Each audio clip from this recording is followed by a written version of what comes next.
So what I want to do is kind of go over how I use the production board. This was kind of my design for what I felt works best for me, and just some little tidbits to help keep production running smoothly.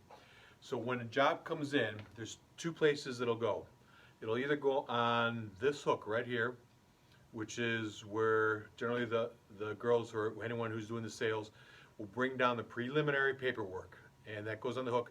Anytime I see that there, I then will put it on this board. The only other place that something might come down from upstairs is by the dark room, by the hanging folder, where it has the job, it's in the folder, and it has the artwork in it. Other than that, no one from upstairs touches the board. All right, this is what I'm going off of, and anytime someone makes a change to it, it disrupts what I'm working on. So I'll take everything that comes off this hook and display it on the board. Now, typically, we'll have stuff that comes down early. This is anything that's on the board for this week. And on Friday, I'll start setting up the board for next week so I know what screens I need to bake, timelines, and all that kind of stuff. But otherwise, a lot of times we'll have anything that is next week.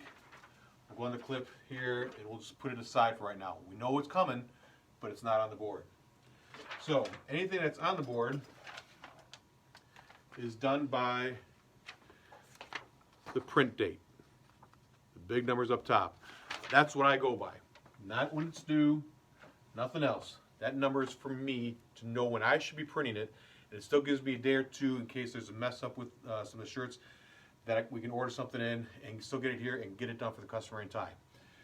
What I do is I'll set it up by date, left to right, left to right. As it comes up here, if this one were done, I would take this down, and the masters are always in the actual folder, and I would hang that up, and these preliminary sheets then go in the trash. If there's a change somewhere on the job, it should be on the master sheet. That's what we're always going to go off, not these preliminary sheets. These just tell me what's coming up. So I'll set it up by date. A couple of these are back orders. Something's, we're missing a shirt, something's up, so I take them off the production, put them up on top so it doesn't get in the way of what I'm doing. For me then, when I get these envelopes up here, and if there is a sticky note on it, that tells me that I have the artwork, I have the shirts, and it's ready to go.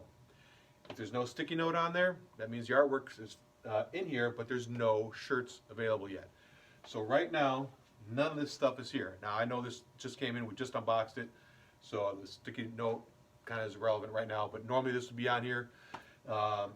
Then I can see, okay, I'm ready to go. This job is the only thing I can work on right now. I can still burn screens, I can still tape everything, still coat, but this is the job that can get done. So if there were multiple jobs here, and there's several things I need to do for the day, I'm going to do the small jobs, easiest jobs first. Get them out of the way. If I've got 5 jobs to do today and 4 of them are easy, I want to satisfy those 4 customers in the first hour and a half or whatever, and get those off the board so I can concentrate on the one big one that's a little more complicated. That way, if I can get those 4 jobs done, I got 4 happy customers, and I just got to deal with the one customer if we're pushing the timeline a little bit. If we do that in reverse and work on the big order first, then these 4 are waiting in the wings while I'm spending all my time on this bigger or more complicated order. So even if it's not in order, if there's something further down that I can knock out of here quickly, get it off the board. It gets me better space so I can concentrate on the big jobs. It opens up holes in the production guide, in the production line, so that if there's another rush, we can slide it in there, but it creates more opportunities. So get rid of those little orders first, so you're always massaging things.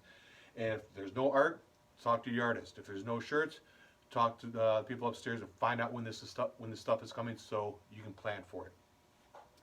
I go off the production guide. I print the job. Once it's done, this comes down, goes off and back, and then we scrap the artwork. We take the folders back upstairs, and then we cycle everything down. That's the basics, but do the simple stuff first. It makes a big difference in production if you can get those things out of the way and off your board. It creates more opportunities. All right.